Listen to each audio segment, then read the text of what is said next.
Up only.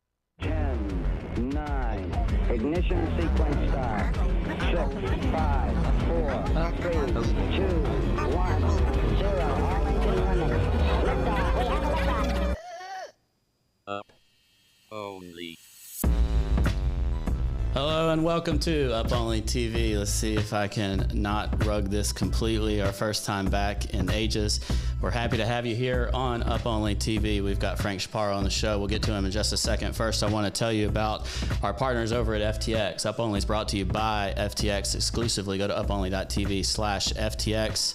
Trade there today. It's easy. Go directly from one asset to the other, nice and seamlessly on the FTX app. uponly.tv/FTX. There's no fees, easy to track your portfolio, all the good stuff that you know and love, and track everything like you've done since 2014. Only on FTX, uponly.tv/FTX. Thanks to them for being our partners. Let's get to Frank. Frank, what's up? How you doing, man? Good to see you. Thanks for having me on the first show after a long hiatus. I was worried about you guys. I thought maybe there was a Sereno and Barnes falling out of sorts. Well, we still don't know where Kobe is. Like, if he told me I'm halfway to Mars to escape nuclear Armageddon, I would believe him. So, it's not fully unrugged as a show. We're probably rugging some of the audience right now that was expecting Kobe. Instead, they get the second most handsome man in crypto, Frank Chaparro. Yeah, I feel a bit rugged that Kobe's not here. I don't know if I would have done it if I had known. That's kind of like a mega rug. Yeah, well, you got to use every trick in the book when you're not Kobe to get the guest. You should know that. You do this. You're Frankie Scoops. You do what you got to do for the story. There is a bit of manipulation that goes into the process. So what about your sponsors? Is FTX are they knocking on your door saying, when the hell are you going to have an episode? No, they're pretty cool. I think I'd get fired if I didn't do a show for a month and a half. Yeah. Well, Kobe's kind of unfireable. I'm very fireable. We have that in common then. Yeah. Kobe's pretty unfireable, but our agreement with him is based on per episode, not like monthly or anything like that. So I don't think they stress too much. Plus, if they're getting a little upset, I wore the FTX shirt during the Bussy video, so I feel like they got that one free of charge. So. That's like 20 episodes in one for them. That's right. So you're Frankie Scoops. I think everybody knows who you are, but you work maybe not without the mustache. Without the y'all should know this is Frank Chaparro. This is not his twin brother. Yeah. No mustache. First of all, before we get in the block, why did you ditch the mustache? I mean, it was probably the sexiest single item in all of crypto. So where'd it go and why? Yeah, it'll come back. It had just been a long, almost year and a half. And I've got a wedding at the end of the month, next month. Yours? Got some traveling. That I'm gonna be. My cousin's getting married, so okay. I don't want to disrupt. I don't want everybody looking at me, with the mustache. I want this to be his moment. So I'm just gonna wear the green tuxedo, and things will be okay. Nice. Well, all right. So you're from the block. You've been there basically since the very beginning. What do you do there? What's the block up to these days? Yeah, I've been there since 2018, so almost 4 years. I think my 4-year anniversary is this September. I am the director of news, which is a title that my colleagues kind of like to make fun of me for, since I don't really direct all that much. I do mostly writing, the podcast. I help people get big stories across the finish line sometimes. So we'll get tips, and then I try to help as much as I can finding a home for some of those tips, and then helping the writer get those types of more hardy stories across the finish line. Like, I'm working with Lucy in London right now on a pretty big story about mass exodus of talent from one big bank. So that's that sort of thing. The block is really much bigger than news, though, right? We have our research operation. I was looking at our org chart the other day. It's crazy. We're almost 130 some odd people. Wow. Across several different divisions. On the research side, there's data. There's obviously the research content that we put out. So that's the content business. There's kind of like a consulting kind of advisory type business there as well. And wait, who do y'all consult? Is it like legacy people trying to get into crypto, like squaring them up on knowledge? basically that's the name of the game. I mean, and Larry's talked about this a lot. I kind of think of Larry as like my Kobe. That's like the analysis or the Larry's your Kobe? analogy. Yeah, I think so. Oh man, I think he'd agree. That makes me ledger though. That's kind of scary. But he's talked about this a lot. The research business really like kicked off when Tesla made their Bitcoin buy. And that's when a lot of legacy venture firms, investing firms, payments firms really decided, okay, we need to get caught up on the space. And so they can come to the Block Research and have like a whole suite of analysts dedicated to them to help them wade in, understand the landscape, who the players are. Because honestly, like we were talking about before we started recording, so many people in crypto came out of nowhere, and traditional finance folks have a really hard time getting caught up to speed. I was at a conference in Boca recently, and we know Sam Bankman-Fried obviously from all the work he's done in this space, but he was kind of like this enigma at this non-crypto conference, and people didn't really get what is FTX, what do they do, in a room full of like 1,000 TradFi people. And I guess we try to bridge that gap for folks. Even things as basic as, what does this company do? Yeah. As an example. Yeah, that's cool. So it's like subscription products for all of those folks. And yeah, it makes sense. So what kind of, well, actually, let's just dig straight in. We have not done a show since, I think you looked it up, February 10th. It's been the wormhole hack. Yeah, the wormhole hack. So I've been kind of heads down in the world. Kobe's been on his mission to Mars. The audience, therefore, we must assume, is not loyally subscribed to the block because they're too poor for the subscription. So we need to get caught up on what the heck is going on. I have a list. I have a list for you. All right. I have technically my intern made it for me, but oh wow, that's a nice. It was my idea, I suppose. So here's what's happened in the world since the last Up Only podcast. Let's go. You had the two folks arrested. Well, this was February 8th, so that's okay. Let's do it. Please fix. Two arrested folks for the Bitfinex hack. You had Melania Trump buys her own NFT on February 16th. There was a whole lot of drama around that. Lugano, Switzerland made Bitcoin legal tender within its city on March 3rd. Ukraine spent 15 million of donated crypto on military gear. That was March 5th. Bain Capital launched a $560 million crypto-focused fund, March 8th. The Biden White House released a crypto-focused executive order, March 9th. The BAYC, Bored Ape Yacht Club, launched its Ape Coin on March 17th. And bought Larva Labs. Indeed. That also happened. You had news reports about giant spiders expected to drop from the sky across the East Coast. Is this a crypto on March story? 9th? No, it's not true. I included some other things. I included a few other things, because they literally, your audience is so dumb without your guidance that they probably have missed so many things in the world. They're just in their basements. You had a U.S. Senator call for the investigation of furries. That was recent. That was just a few days ago. And that is a crypto story, actually. Kind of, yeah. Yeah, it's an NFT thing.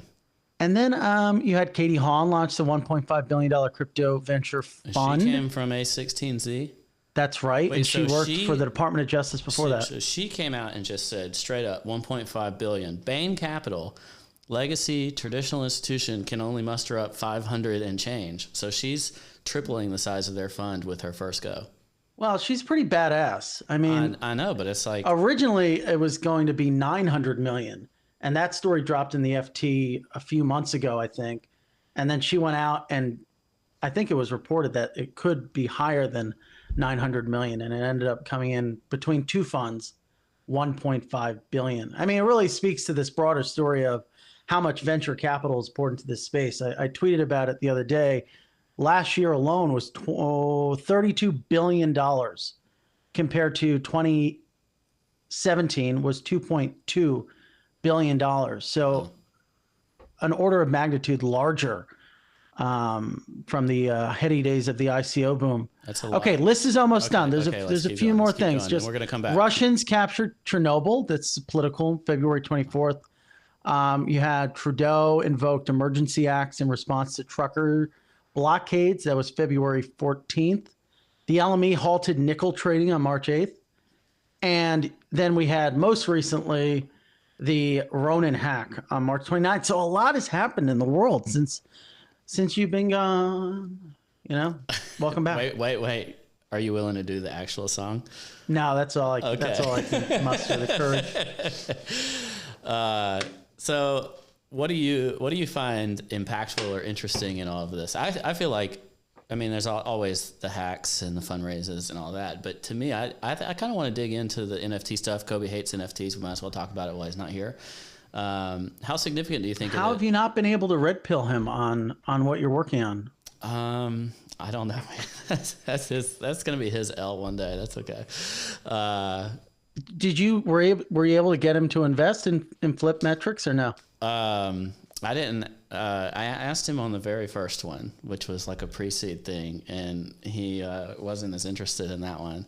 So I figured he wouldn't be interested in the seed round either. So, sometimes you have to just have the divergent path. How can I flip Kobe a net worth if he's invested in my company? That makes it way harder. Yeah. Anyway, not to shill my own bags, but to talk NFTs, the Bored Ape Larva Lab combo story, it seems like one of the biggest stories the last month and a half to me. The one that had the most momentum in price, the OG one that also carried the throne of kind of highest floor in NFTs and most clout in NFTs. They joined forces. What do you think are the implications both on the market, and then maybe we can dig into some of the kind of the U.S. legal and regulatory stuff from that as well? Well, I think a few things so I think Bored Ape Yacht Club is part of the reason why people like Kobe might not be keen to explore NFTs. It's something that kind of came out of nowhere. People who there's a bit of salt, I think. You look at these folks who subscribe to this world and they don't seem to put it frankly as smart as maybe some people think they are. So there's a bit of salt in that respect. And I think some people outside of crypto will look at the apes and not think they're impressive from an art perspective, and then see the price tag and think this is just utterly ridiculous. But so many things that are expensive, in my opinion, look very ugly, right? I think of handbags, for instance. I don't understand how they can be worth so much. They're just like, leather and not that impressive all the time. Especially when they put more logos on them, they get more expensive. Like a Louis Vuitton handbag, it's like 100 logos, 100 times the price of a regular. And there you go. And but then that's the thing, like it's a signaling thing. Yeah, it's clout. And it's clout, and it's basically digitized clout. And what I find so fascinating about it is it's a way that people can express their clout or show their clout in a digital world where we're already spending so much of our time. I have a neighbor down the street who has blue and yellow ribbons on her mailbox or his mailbox to show to people driving by or people that stop over that they're supportive of the Ukraine defense, right? Mm-hmm. Imagine though, if that was an NFT, so many more people would be able to see that on the internet and see the connection that they have to a specific cause. Whereas if you have something expensive in your house, I don't know about you, I don't have that many people visiting me to see like all of the expensive things that I may or may not have. But on the internet, where I spend most of my time, not me specifically, but any person, you can show to everyone the sort of like clout-based items that you have. Yeah, and whether it's like flex clout online with your digital rock a lot easier than if you had an actual expensive rock living Yeah, room. if you had the Hope Diamond sitting in your living room, like only like, you know, what, 100 people will probably see that unless it's like a really big house and you have like galas and stuff. But that's the thing, we're moving away from that. Like in the, you know, old days, really rich people would have these massive houses that they would have galas and stuff for. Our version of that is I have this weird JPEG rock that everyone can see in my wallet and know that it's mine. So I think it's deeply fascinating. I think it's kind of gripped the attention of the world. I've never seen, in terms of coverage, something so quickly take the center of attention of the crypto market and then appear in press. So, you know, You mean like NFTs in general, right? yeah, there's typically like a very long lag between something happening in crypto that we all care about, and then I see it in the Wall Street Journal. Like for instance, like Sam, we covered him in like 2019. I feel like there wasn't a Bloomberg or Wall Street Journal article about Sam until like maybe even like 8, 12 months ago. Whereas I think we really started ramping up NFT coverage only like a few months before the mainstream media. Like I used to get the local paper sent to my house, undisclosed city in Florida, and it was I think they wrote an NFT story before I did, like as a journalist, and I was like, holy shit. And I think again it speaks to the relatability and the intrigue, right? The dollar signs are obviously interesting, but I think while some people may not get the apes, as I sort of mentioned, I think they do get conceptually what a digital flex asset or a digital sort of like here's a representation of something I'm a part of. Like people get that more than they do, you know, esoteric, decentralized finance protocols or even money. Like people don't really, people who, you know, people who don't have an interest in finance or economics or these sort of things are not necessarily going to be compelled to learn about Bitcoin really, in a way that's not the same for NFTs. So I find it very fascinating. What can you do with it, right? And with your Bitcoin, it's preserve. You hold it, you send preserve it. your wealth. You hold it. Maybe you send it every now and then. Probably don't. Better off just holding it. With your DeFi stuff, it's like, okay, you earn yield on it, but people don't earn yield on anything. They want number to go up. They're not seeking dividend stocks. They want number to go up. And yeah, so like earning yield, there's a lot of dollars though that go in there because big capital wants that, but not necessarily the number of people. When you say NFT, it's like, okay, well, I can make it my profile picture, or I can put it on my wall and those things. So I think there's that inherent, what do you call that? Like pleb utility, like every man. Yeah. It's every man utility. Normie utility. And again, not everyone gets it. Like I think that there are certain segments of people who can probably cling to NFTs more. I think most artists, I think, can find the value in having like a record of what they've created, and then to be able to like go direct to an audience and extract value and have the ability to easily earn royalties off of the things that they've created.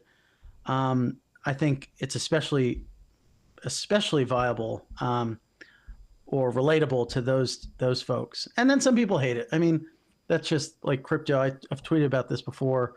Some people just really hate this space, and that's why I think the block has a really unique role to play in this market, because a lot of media tries to take two sides, which is, okay, we're writing a crypto story, so here's the crypto person that's saying that this thing they're doing is great, so we need to go talk to someone who will say that this thing is not great, which is a good thing to do, right? You know, if I write about a new project or a new trading firm and they tell me that they're great because they have these better algos, I'm going to go talk to other people and say, okay, they say that they have these better algorithms. What do you think of this system they built? And they go, oh, well, actually it's missing this, or it's missing X or Y. And you incorporate that into the story as a to be sure. Other people think that this may not work in this way. Other people think it'll be a great success. So I've noticed, like in mainstream media, when they try to do that, it's not we've gotten people to take the other side of like this crypto thing from the crypto world. It's we've gotten someone to basically say crypto sucks generally. So it's like, an article about, let's say, Kobe, buys A milady. yeah. Oh, I don't know what a milady is, but I was gonna say like a big soccer team in the UK or something. And so that story will be, Kobe did this. Chelsea didn't. Let's say by Chelsea. Is it Chelsea that had one of the Russian oligarchs that left? I don't remember. We're American. Why should we know?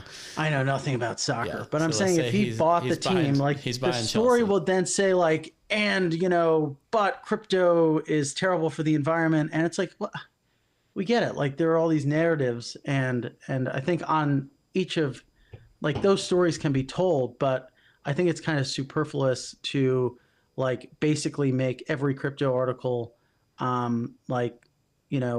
counterbalanced by a narrative that it is bad or just completely with a tone of it's irrelevant. But if you name a stadium after like a payday lending service, they don't necessarily give payday lending the same critique or anything else, like a predatory bank or a oil company. Like, do you hear that about Lucas Oil Stadium or those types of, I feel like it's much more heavily weighted towards crypto when that happens. I think it's easy. It's also easy for them to kind of, and I think there are obviously great reporters out there outside of the block. We're trying to hire them, but I think it's easy. Are you poaching? Yeah, big poach energy. I think it's easy for them to do that because it's hard to be critical when you don't really have a network in the space or know how some of the stuff works really well. So, for instance, if Genesis Trading tells me they're going to launch some new complex derivative, I'm going to go, I have a network of traders and I can talk to them and say, hey, is this something that the market wants? And get a sense of whether or not it will find product market fit. It's difficult to do that when you don't have a network, you don't know the players, you don't know what products already exist. So it's kind of easy to make your to be sure crypto is bad. So here's one that I don't get, and we can then move to the crypto implications of the Bored Ape and Larva Labs thing. But in terms of just NFTs and the media narratives, why does the environmental side have such impact on the NFT story when there's such a clear path for Ethereum going proof of stake and really being extremely short term on any environmental impact that may exist, not to mention the fact that those blocks exist either way. If hash rate is going to exist whether NFTs are on there or not. So why does that side of the NFT story, the environmental hate campaign, crypto people just hate trees or whatever, why does it have so much strength with NFTs in particular? Well, I think, again, going back to what I said about the lag aspect, there's a very strong lag between when the mainstream media is able to understand something that's happening in crypto and when we know about what's happening. We know about the scaling efforts that are happening. My colleague Larry is very involved in looking at that corner of the market. He had some strong predictions at the end of last year about what he thinks about scaling and roll-ups and optimism, et cetera. And we're all lucky as journalists there to have that sort of hub of research analysts to keep us really close to the ground. But they don't have that. So there's been a long-standing narrative that crypto, Bitcoin in particular, is bad for the environment.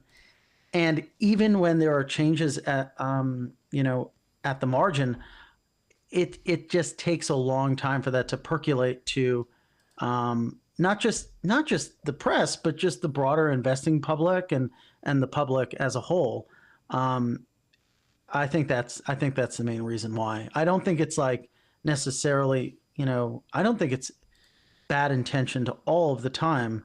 I think it's just a mere result of not being directly involved in it day in and day out. Yeah, well, I think not understanding might be a bit a bit,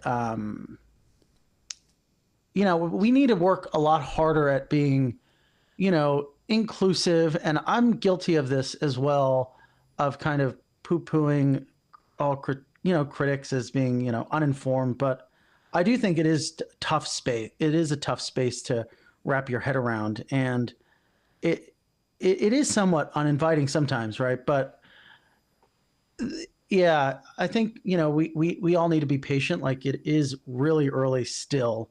And honestly, to an extent, the bright side of the sort of lack of understanding is indicative of how much room there is to grow. I always, have a hard time looking at some of these valuations and think, geez, how much, how can it really get that much? Is it early? It can't be that early when you have firms like raising 500, 400 million in a seed round. But when you look at the knowledge gap, it does indicate that there is that the meme of we're early is perhaps more than just a meme. Yeah, I guess it depends on what. For me, I don't know about who's doing $400 million seed rounds, but holler at me. But the Bored Apes. Oh, was that?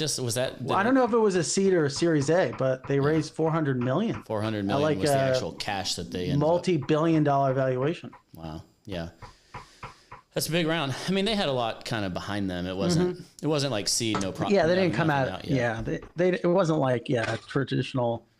What's in a name? Yeah, if you're really valuing the network effects in the brand before the product, then they had quite a lot. If you have, if they're kind of got national attention and whatnot.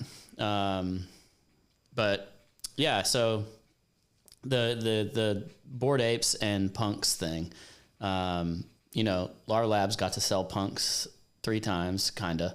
They sold Punks in the first place, didn't make any money. They sold Me Bits for quite a lot of money as a derivative of Punks because holders got them, and then they sold the new batch, and then they sold the whole thing, including the IP. And the first thing that Yuga Labs did was release that IP back to the users. It seems like the whole thing was fairly well received in terms of within crypto.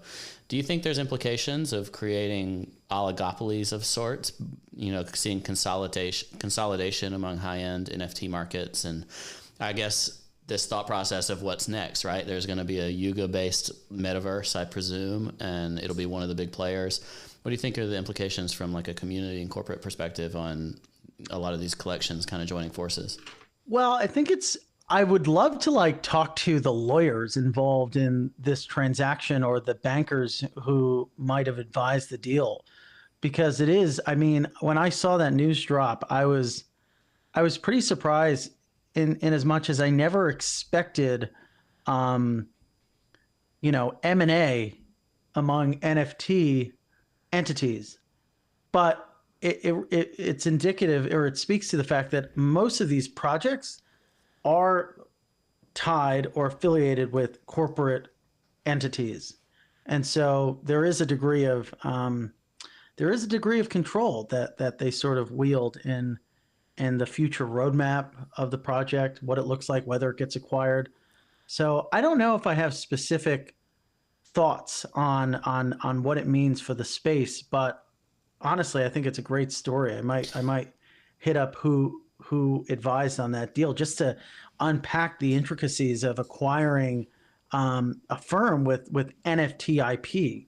Yeah, it's definitely very fascinating. Do you think it's one of the things? I think it seems like there's maybe some risk arbitrage that's happening there, like the willingness to take risk arbitrage. So Larva Labs never really did anything with NFTs, didn't provide roadmaps, tried to be really, I think, safe in terms of saying, hey, this is a collectible. But they also didn't even have fees or anything built in for themselves to make money beyond these initial sales. Never talked about roadmaps, never did anything at all that anyone would really look at and think, oh, well, maybe this is a security or maybe this is a gray area from a regulatory perspective. I feel like Yuga Labs has kind of gone the opposite direction, where it's like, hey, here's this big plan that we have to do all this kind of stuff. Here's a token airdrop. Here's our intentions for a metaverse. Here's the utility that we think might exist for this NFT. and they're able to get a lot of money for that. But it seems like there might be some inherent risks because I do believe they have American founders. I see. Well, I think the big question there is, and I'm not a lawyer, but the big question there is how much accrual of value is tied to what the corporate structure is doing. How much of that value kicks back to sort of the holders of these NFTs. And so if basically there's like revenue sharing or something of that effect, that's probably problematic. We had Mike Dudas on, our founder, on the podcast recently, and he talked about the approach that LinksDAO has had to take to avoid sort of getting in the crossfire of regulators.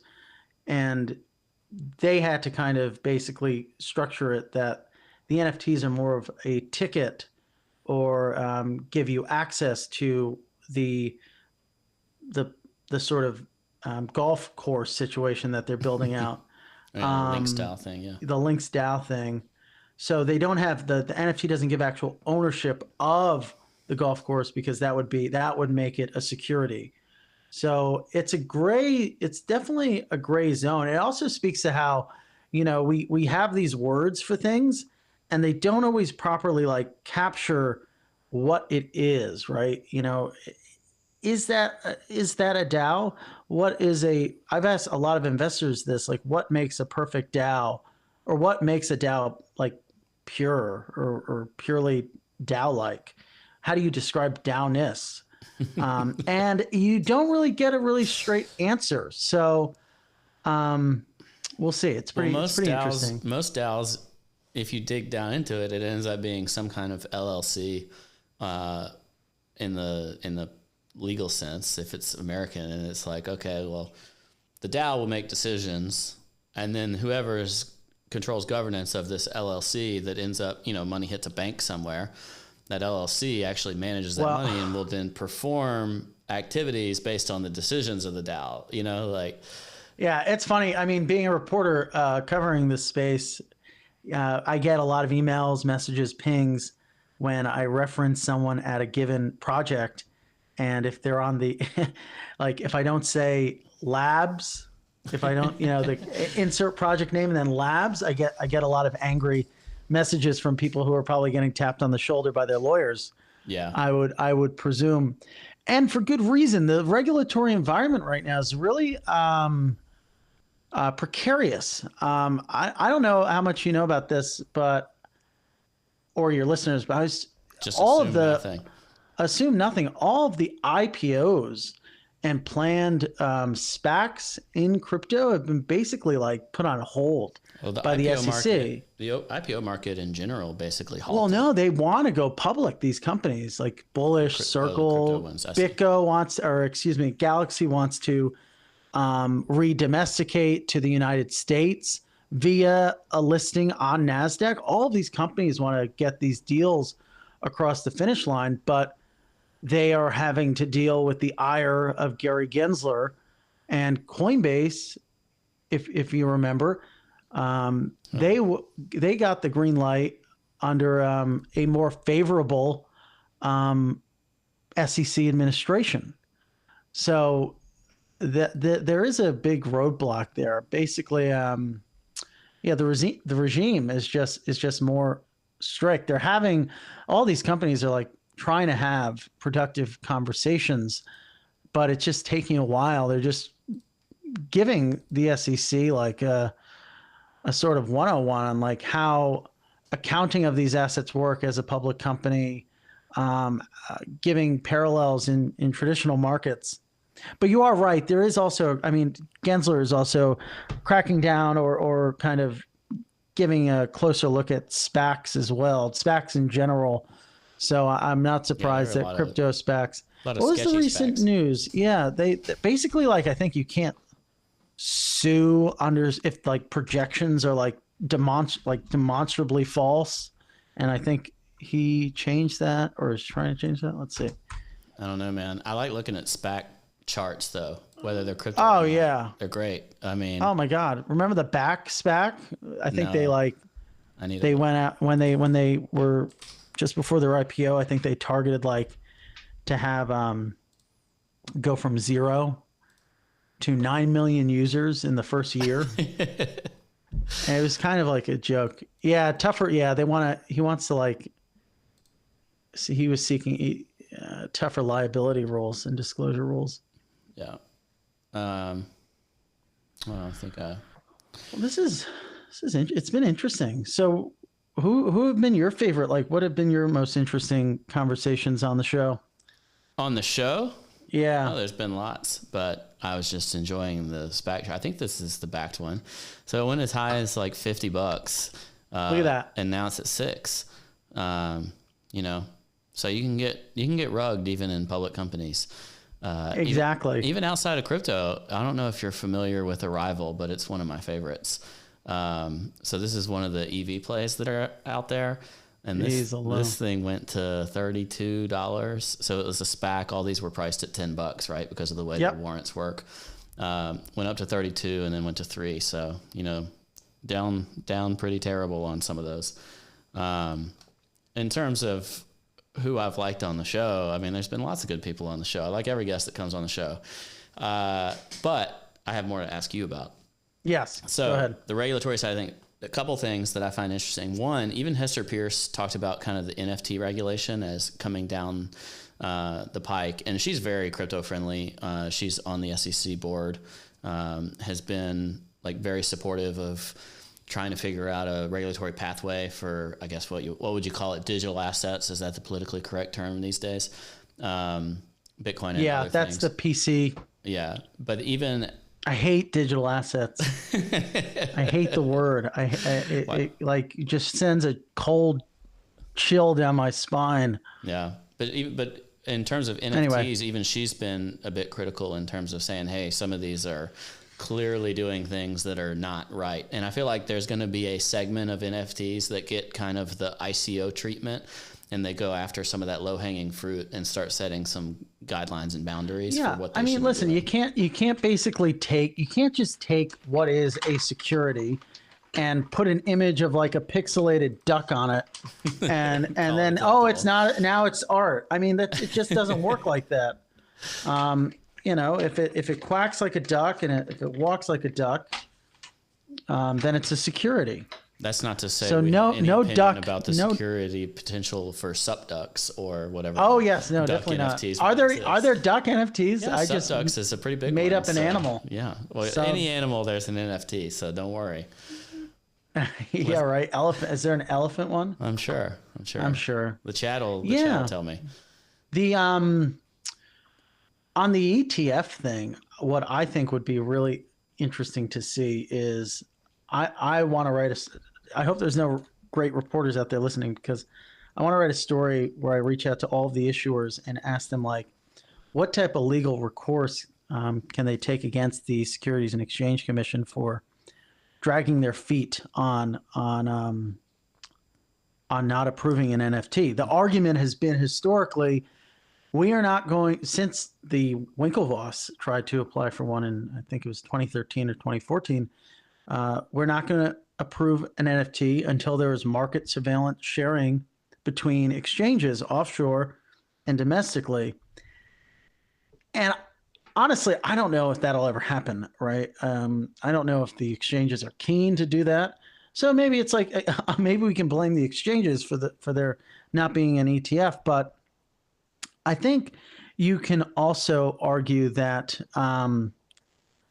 that you don't need that, because they're not securities, and so you could have some arguments against that. But I'd be keen to get their insights on that.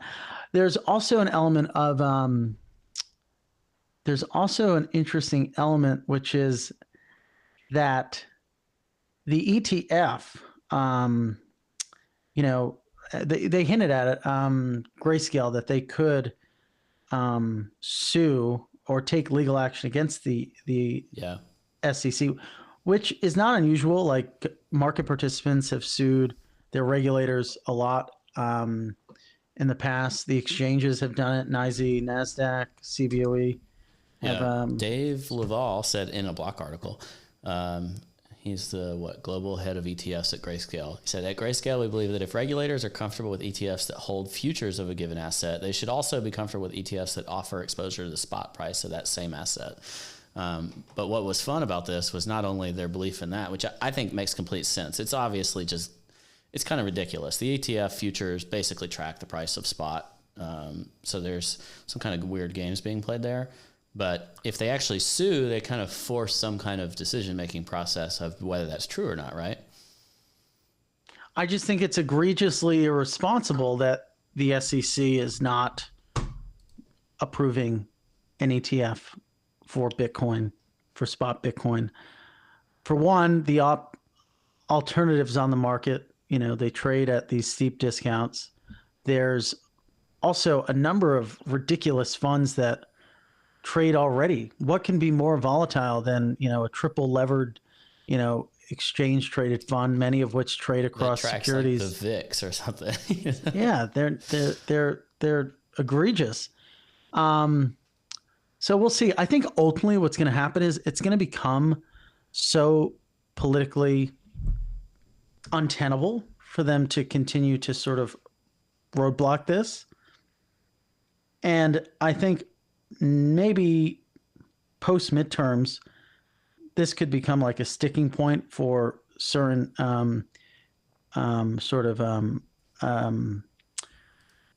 placements within the agency. They won't be approved unless they support a Bitcoin ETF.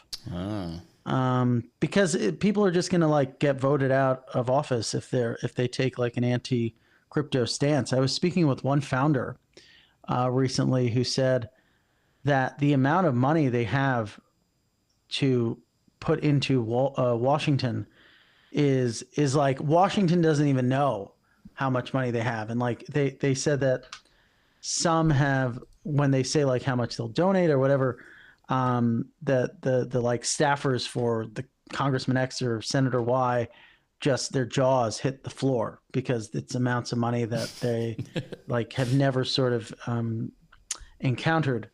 So it's happening. I think that's in more nascent stage, but there's going to be a big on both sides. There was a great political article about how there's pressure within the Democratic Party for against Senator Elizabeth Warren for her sort of very anti-crypto approach. Yeah, I mean, I find it disappointing as a relative nonpartisan that it seems like people are, politicians themselves are trying to establish partisan lines around crypto as an issue rather than figuring out a way to maintain some level of bipartisanship. We've seen some exceptions to that. I forget the person's name right now, but there's someone running for Congress, I think in Oregon, that's from DeFi, if you remember them. I think I'm supposed to actually talk to them soon.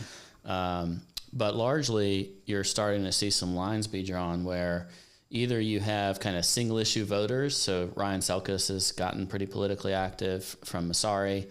I hadn't noticed that. Not to say he's running or anything, but he's gotten very politically active. I think he said he might run. Oh, really? Well, good for him. Yeah.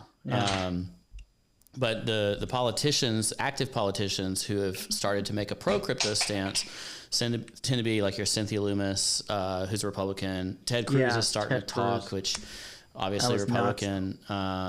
And then you're seeing on the Democratic side, people generally kind of standing against crypto rather than for, at least the loud ones, right? Like the loudest ones in the room. But I do think it's evenly split.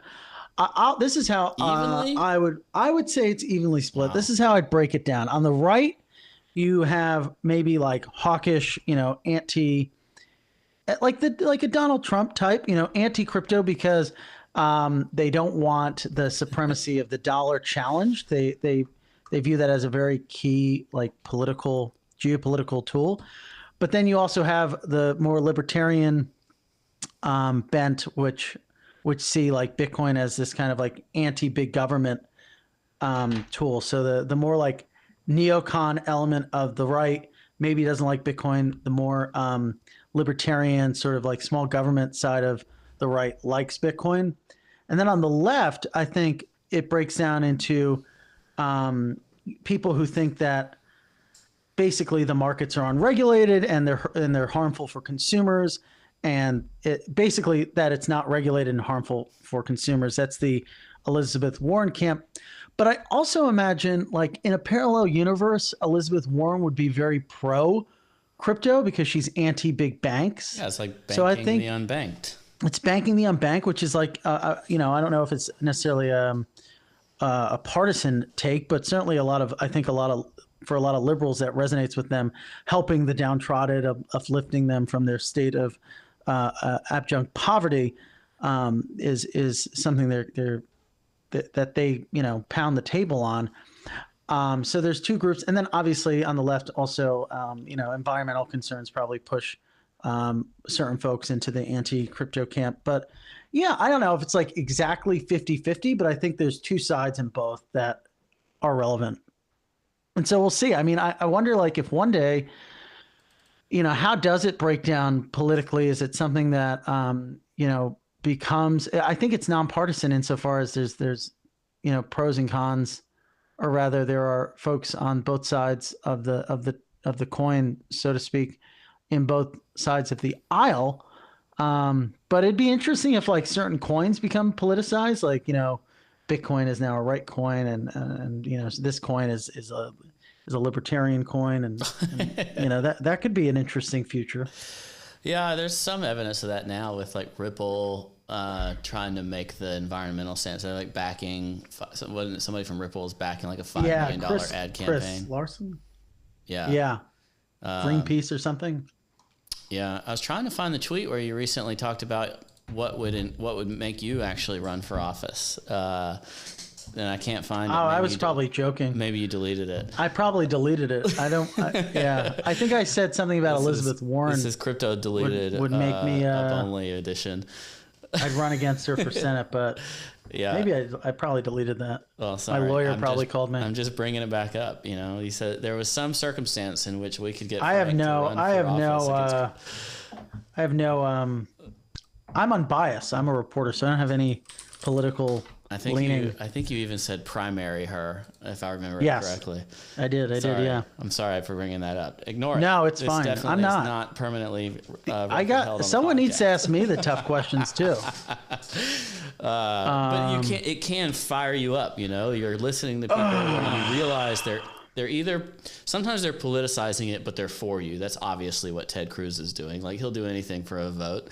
Totally. So he's a snake, but if he's your snake, that's one thing. But then if they're doing it on the other side and they're just speaking nonsense, then it gets you all riled up. So we're seeing that in Massachusetts, and I will say, somebody stand up. I will say, in defense of Senator Warren, she is incredibly nice. She may behind be, the scenes. She's too smart to not realize the nonsense that she's speaking. She's very generous in terms of how she treats people. I saw her once when I was in Washington, and she was going through, like, the ordinary person security and, like, taking off her belt, and they're like, Senator, but it's all political. That's so political. But maybe it's just a show. I don't know. Of course, she seemed it's very a nice. show. She seemed nice. Yeah, she's trying to play. But no one's asking. Someone needs to ask her the tough questions and really press her on why she has this view, which I have not seen someone do. Properly. Get her past the talking points of whatever. You've seen the spiels. There's these 1 and 2 minute clips, and if you can get they're brutal. If you can get you worked up, you get Niraj worked up. You can get about anybody in crypto worked up if y'all are worked up. And I know, because I'm pretty measured. I don't really get upset. Yeah, but that is annoying. That is annoying to me. I think we need to get Dan Matuszewski to run up there in Boston, but he would hate being in politics so much that, like, it'd probably make him a great politician. But I think he'd be a great politician. Yeah, but he would hate it so much. Like, he just be sitting there every day trying to figure out what to make his Twitter handle that day. Could you imagine Dan being grilled in Congress? God, I would love it, because he would just go right back at him. I don't know if Boston treatment. Yeah, exactly. No holds barred. Yeah, but so we are seeing more politically active folks in crypto. So Dan and some other folks started a PAC, one of several PACs that's getting politically active. And if they're not on the front lines as candidates, they're definitely willing to be the pocketbook for pro crypto candidates. Curious where that type of stuff stands. Are you seeing anything come out of that? I think they've begun backing candidates already. I mean, they started doing so. Yeah, because the Texas, I think, let's see, CoinDesk wrote something about it recently. I think, what was it, GMI PAC? Yeah, the GMI PAC, I believe. Yeah, so they netted 400,000 in February from BlockFi CEO. Some venture, blockchain capital, Brian Kelly. That's money they raised, though. Kelly donated 250,000. Oh, look at Brian Kelly must have had some bags. Whoa. So they backed Jasmine Crockett, a Texas Democrat running for a deep blue House of Representatives seat in the Dallas area. So presumably a Democrat. So there you go. See, there are definitely candidates out there on both sides. And then I think that's the one. That's the one that they backed so far. But so, what do you think about some of the crypto native candidates? Brock, what's his face, has been running kind of as a fringe candidate for a long time for random stuff and trying to be politically involved. But more recently, we're seeing new ones. Just the Block wrote a story the other day about Bruce Fenton trying to run as a Republican in New Hampshire and has the ability to self-fund his campaign to, I assume, at least the tune of 7 figures or so. You think any of these have the chance of being effective? Do I think Brock Pierce will ever win an election? Not Brock Pierce necessarily, but like take Bruce for example. I don't know if you've seen that one. I think that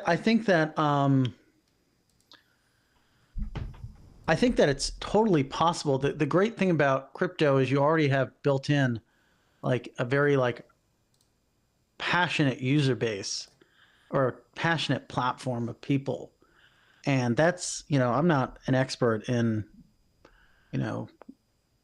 running campaigns or anything, but I'd expect that, starting with an already passionate, deep pocketed community of people gets you off to the races. So yeah, I don't think it's like going to be a near-term thing, but I definitely think you will have like crypto industry participants throughout, or crypto industry politicians throughout government. Goldman Sachs was well known as government Sachs for the amount of people who post their career as a banker would go on and serve in different areas of the government. And the reason is because Goldman's a very important force within our, capital markets. And I think you could see something similar happen with crypto, where you have a ton of people in the crypto community taking on similar types of positions.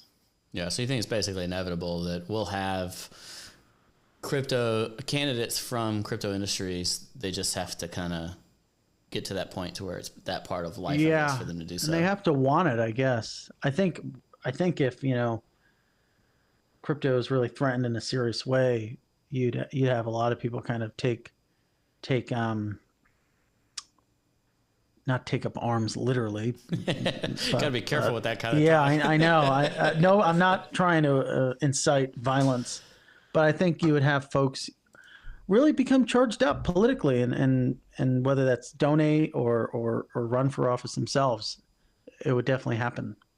So, Frank, what's got you excited in the crypto ecosystem right now? It can be based on news that's been out there, or just maybe an emerging trend that you see.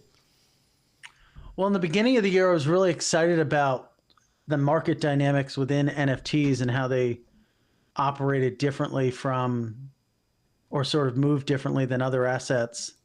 And I kind of wrote some stories about it being like a macro hedge, which ended up, I think, like the one article I wrote about NFTs being a macro hedge, like it preceded like a massive drop in floor prices. So, but that happens. That's like being, markets are hard to pinpoint as a trader and as a journalist. Or was that this year?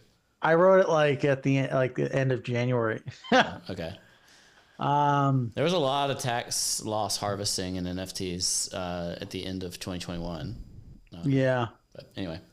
But so I don't know. I just find how like markets are maturing right now very fascinating. Boring stuff, stupid stuff like derivatives and new products emerging in Asia, in particular.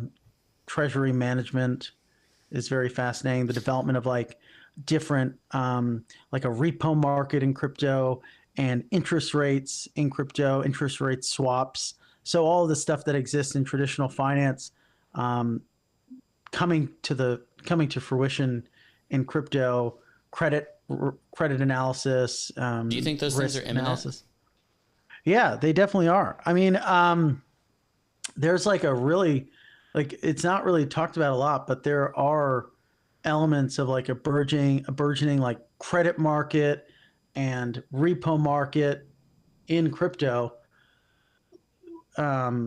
which are kind of, these are all the behind the scenes sort of pipes and plumbing that exist on Wall Street, and they're emerging in crypto. One thing that's really interesting is there's actually there's not enough talent on like the credit side to figure out like how to assess the risk of some of these products, because it takes someone who's a credit risk expert and a crypto expert, and that's probably like 15 people. So there's been some interesting like human capital challenges that some of these firms have faced. So it's not super sexy probably to most people, and you can't really like make money off of it as a trader, but I find that stuff kind of... Where are you seeing the most development for stuff like that kind of is bridging the gap, bringing traditional products to crypto? Are you seeing more success from crypto native people that go find, something that's done in legacy markets that can be done better in crypto, and they're doing it crypto native ways? Or are you seeing people either in-house or spin off from legacy markets and then trying to figure out the crypto components of it? Yeah, it's definitely the former and not the latter. Like I said at the top of the show, I mean, a lot of this stuff has been reported already I'm trying to think of some of the firms. You saw JP Morgan lose Christine Moy. You saw Alex Crete and another gentleman who I hope he's not watching because I'm forgetting his name. But he and Crete left Citigroup recently. We reported that Christine Brown had left Robinhood, which isn't really traditional, but not necessarily crypto native, although that was, it seemed, very good terms. So I'm not trying to make any implication there, but so you see basically this talent exodus from Wall Street to crypto. And what does that say? This is my thesis. You have a cycle where crypto prices go up, and then the banks become interested in it again, and then they try to build something, but then it takes too long. It's inundated by the old systems and processes, and so the top people leave, and then they have to start from scratch, and then or there's a bear market and everything's scrapped anyway. And so of those top people go and do it without all that, all the trip ups from the legacy institution, but they do it as a startup. Yeah, or they go to some of these crypto firms are so huge now. Excuse me, the Bud Light seltzer. They're like institutions in and of themselves, like Genesis and B2C2 and Alameda and FTX. What the heck and they're is doing B2C2? it there. It's a market making firm. Okay. They operate mostly in the United Kingdom and Asia, but they kind of pioneered electronic trading way early on. Back in when I started covering the space in 2017, a lot of the over-the-counter trading was like majority not electronic. It was probably like 90% taking place in Signal and on Telegram. Like trades were sort of being executed through these messaging systems. And if you rewind the clock back even more, I remember when I first met Michael Morrow at Genesis in 2017, and he talked about how in 2014 there would be, dudes in suits showing up to his offices with like briefcases of cash, asking to make an over-the-counter trade. Actual yeah, suitcases of cash. Yeah, just like I want to make trade. So yeah, so the market's evolved a lot, and I think that's why that's sort of the stuff that I'm interested in, because it's what that's how I like discovered crypto, was through the trading firms and exchanges, and so I just enjoy following that thread of how they, even stupid stuff like, Genesis has this newsletter, and I remember the first one that went out, like, just looked terrible. Like, it was the most ugly design thing I'd ever seen. And now it's like, it's super sexy. But anyway, everybody's got newsletters these days. Yeah. Not a newsletter. It was, Substacks. It was like, it's a market update. They have like this quarterly report. Yeah. You can charge 10 times more for it if you put a PDF inside the email instead of make the email the newsletter. That's a good hack. Good trick, It feels very official if you have to download the PDF that could also carry some malware in it. How did you... Go ahead. Yeah, go ahead. No, you had a question. I'm down. No, I was just going to say, how did you and Kobe decide to do this? Oh, you're switching the tables on us. Just one more time. Yeah, he I don't know. I guess I survived a cycle. So he realized I was still around, and then I think he thought it was funny that someone from Alabama didn't like Donald Trump. And then he failed trying to stream an interview with BitLord, of all people. So I told him I could help him with that, and that became episode 0.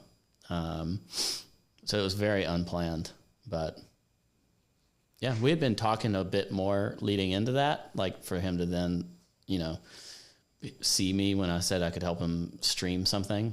And then ironically now, I rug our guests every now and then because I can't get the stream running myself naturally.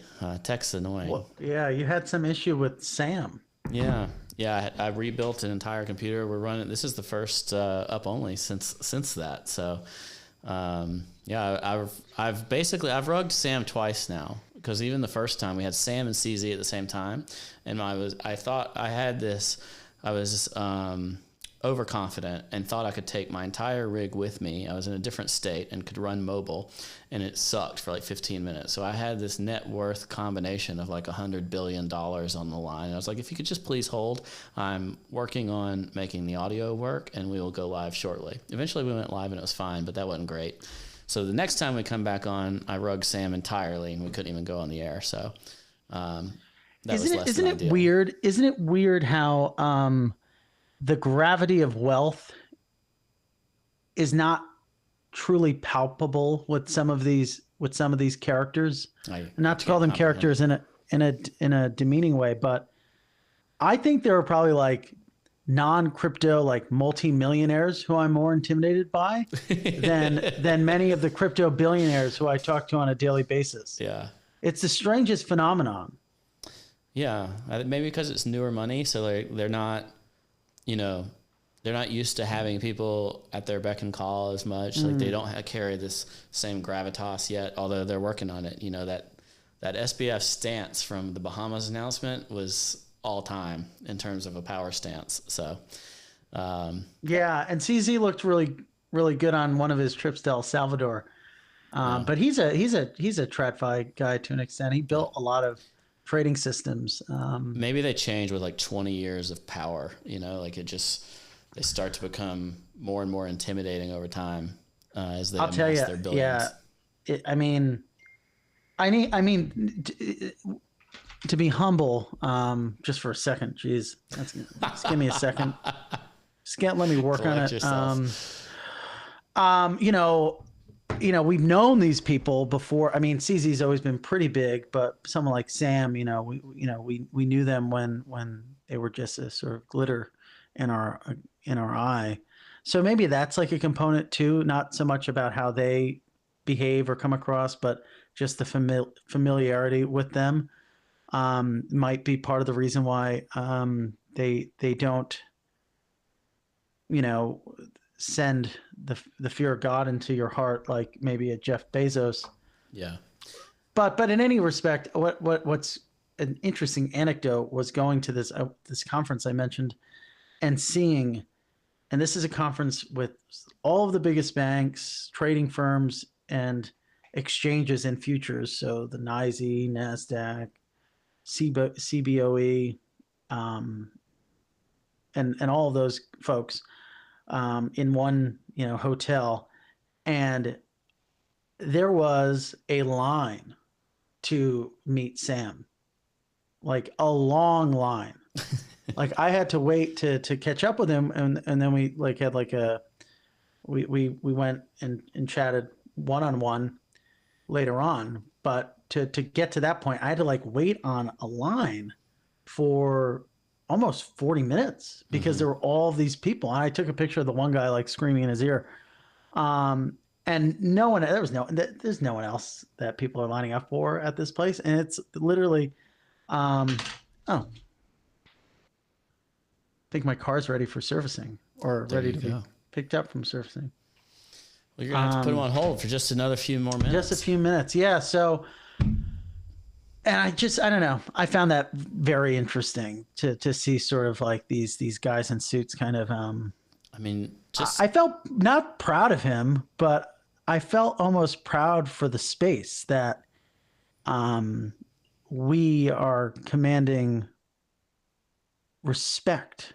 So there's a lot of FUD and there's a lot of, loud voices that shit on crypto, but they didn't see the dynamics that really exist. Just imagine you're like somebody, say you're 70 years old, and you were at Harvard educated, did all the right things, made good money, work your way up some corporate ladder with a terrible slog 80 hours a week or something, and you're slowly amassing your way up in your fortune, and at the end of it let's say you're worth 100 million or 500 million or something exceptional. And then you look over and this guy with this giant curly afro and tube socks, and it's just he had a couple $100,000 a few years ago, and now he's worth 20 billion. And, he sleeps on a beanbag and plays Magic the Gathering with his friends for fun, doesn't have a house or whatever. You're just what happened here? I've been leapfrogged by technology and the capacity of wealth creation. Got giga-rugged. They got giga-rugged. They did. Can't tie his shoes, as the chat says. Well, the people need to remember, and I tell this to myself, but also people I know who are feeling behind, that comparison is often the thief of joy. Oh, absolutely. And it's easy to look at how quickly someone might accomplish something or how much money they made in a short span of time, but not to say that you shouldn't strive for greatness, but if you're constantly thinking about how much other people have and how little you have relative to them, you're going to find yourself to be a very unhappy soul, in my opinion. I like this wisdom, Frank, and I agree completely. And honestly, I think that's a good lesson for many people in crypto. Somebody could say, man, I really didn't take advantage of this market. I turned, I don't know, say I turned $10,000 into $50,000 or something like that. And it's well, you 5x your portfolio in a time where what would you have done with that money in another time? And you can make life-changing money. And from an information perspective, you've equipped yourself. You've learned so much in that time period. What can you do next time around? And people can get deflated, or they can get upset, or they can say, oh, how did this person, they minted 3 Bored Apes or something and they made $1 million off of it or whatever, because they held it all the way to the top. And it's a terrible way to compare yourself, because there's two sides, right? Because for every person who minted 3 Bored Apes and made $1 million. There's 1,000 people who have gotten their Bored Apes stolen from them. Why does everybody get their Bored Apes stolen from them? I don't know, but there's also that aspect to life, right? Oh, yeah. You make it and then you lose it. What is the deal with that? Someone needs to write a story on that, like why people seemingly cannot hang on to their Bored Apes. Like, what is, like, is it something that happens everywhere else, but we only are, I think they're getting memeing targeted. this? I think they're getting targeted more heavily because one unit is worth a lot. So if you can get their private keys, they're in that Discord. It's very easy to target this high unit value thing that it's, there's a bias there. Although what it probably is this risk inherent to crypto people in general, who go from zero knowledge and I bought Shiba Inu, like they could just as easily be targeted because they went from I put $1,000 into this thing, now it's worth $1 million. This is the future. This is obvious. This was normal for this to have occurred. So you end up with kind of this dumb money, but a lot of it easier to target. Then they're like, oh, I really just want this backpack with my Bored Ape on it, but I need to put my seed phrase in this Google form. Seems reasonable. And there's just complete lack of information. I see this all the time. Actually, we just had a meetup and I did kind of a security talk, talking about like things that happen. And one of the things I see in NFT land especially, but I'm assuming that it also translates really well to people that just hold crypto. People just hold things in hot wallets. Like they don't have hardware wallets. And they're like, okay, well, I need to be able to do it easily. It's like, what's harder? You have a hardware wallet, you click a couple of buttons. Otherwise, it's the same exact interface. And then you have a completely locally secure version of the same thing. And NFT people say like, this is my, I'll pick on Keyboard Monkey. I don't think his is a hot wallet, but like, here's my Keyboard Monkey wallet and here's my Keyboard Monkey vault, you know? And it's like, I put it in the vault. I put it in the hardware wallet to go away forever and be secure. But this other one is just in my browser, like MetaMask in my browser, and God knows what else they're looking at in that same browser and downloading and end up with keyloggers. They copy their password or they do something stupid with their seed phrase and like, bam, you're finished. And even really intelligent people end up getting caught up with this in various ways. You start saying, I have just a little bit in the hardware wallet, but you meant something that becomes valuable. You never move it out, whatever. And off you go, and you lose so much that it's uncomfortable. It's in human nature to think that bad things only happen to other people, right? In some instances. So I would never get breached or whatever have you. Anybody can. It happens. It's just like, hurricane preparedness and whatnot. Yeah. Hot tip for anybody here. Never, ever share your private seed phrase with anybody. Yeah, just don't do it. And don't put it on your computer. Don't do it. It should not be on your computer. Don't do it. Don't do it. Write it down. Put in a safe location, undisclosed location. Bury it in your grandma's backyard. There you go. It's not mine. My grandparents don't have backyards. Or do they? Yeah. Frank, can I get you to describe one more thing to me before we go off the air? Because there's been, it's been a topic of conversation, especially amongst kind of crypto flows and what's happening. And so this is can you please explain what's going on with Terra Luna and their Bitcoin buying program? What do Quan's got going on? People ask us to bring him on up only. I'm sure we will at some point. He'll come on. Yeah, he'll come on. I think he's agreed to it. We just need Kobe to come back, right? Like he's really interesting. What's as a person, he's just buying billions of dollars. He's so chill. He's just a very relaxed. One of the questions I ask, like crypto coin founders. We had, the ones that with like a cult of personality kind of, I don't mean that in like a rude way, but Justin Sun we've had on and the Cardano guy. We had Charles Hoskinson. Yeah. The Cardano guy. We had the Luna Terra guy. Do Kwon, and I asked like, what's it like to kind of have like a kind of like community that's enamored with you in a sense. And he was like, I basically put my pants on one leg at a time. I don't really leave the house much and have dinner with my wife And most sometimes I nights. market buy $1 billion worth of Bitcoin. And then some days I buy billions of dollars as sort of the, reserve backing my stable coin to enhance its stability. I'd listen to the podcast because it kind of sums up basically what he's thinking, which is that they want to make Terra UST the largest stablecoin across various different blockchains, not just on Terra. And so with the sort of Bitcoin aspect to it, he believes that it has the soundest, probably the most distributed, soundest monetary policy. And so it kind of adds a layer of like a credibility layer, he described it as, to the protocol, or rather to the stablecoin itself, in instances of instances of extreme volatility where you don't want depegging to occur.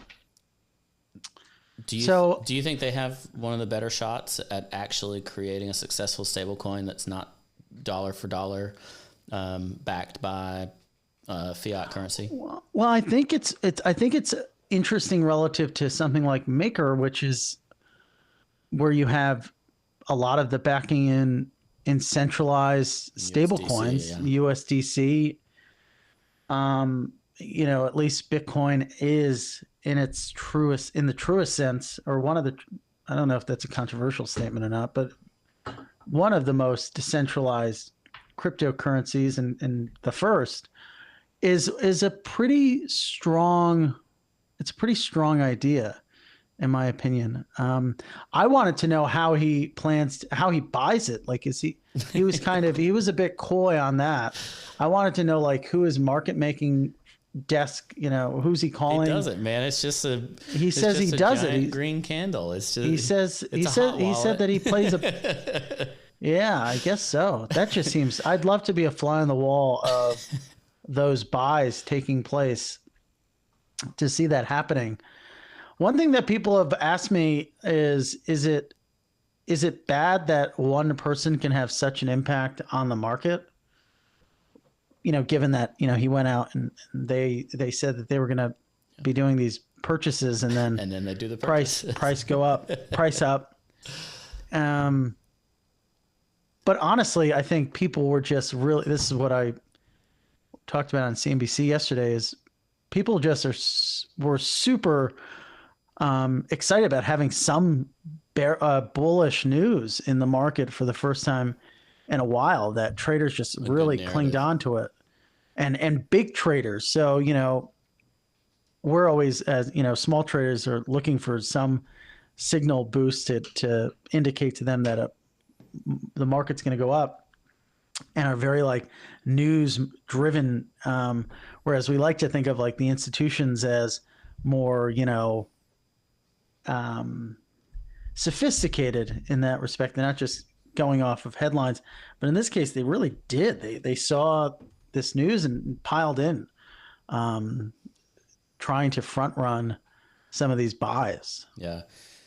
Do you think this market, so I guess we'll call it a bear market, time since the top has elongated, like basically a year.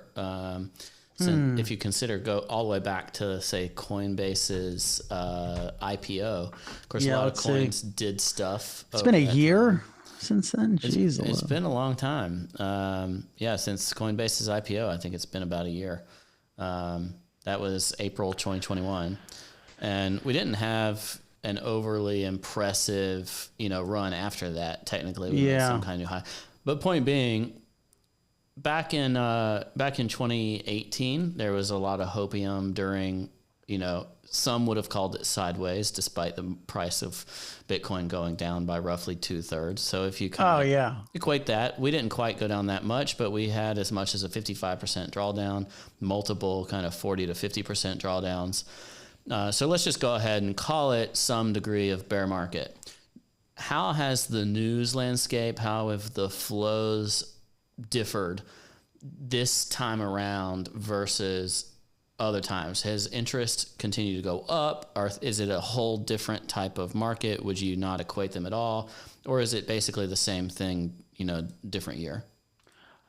That's a really good question. Well, news is interesting because there's an old adage, right? If it bleeds, it leads.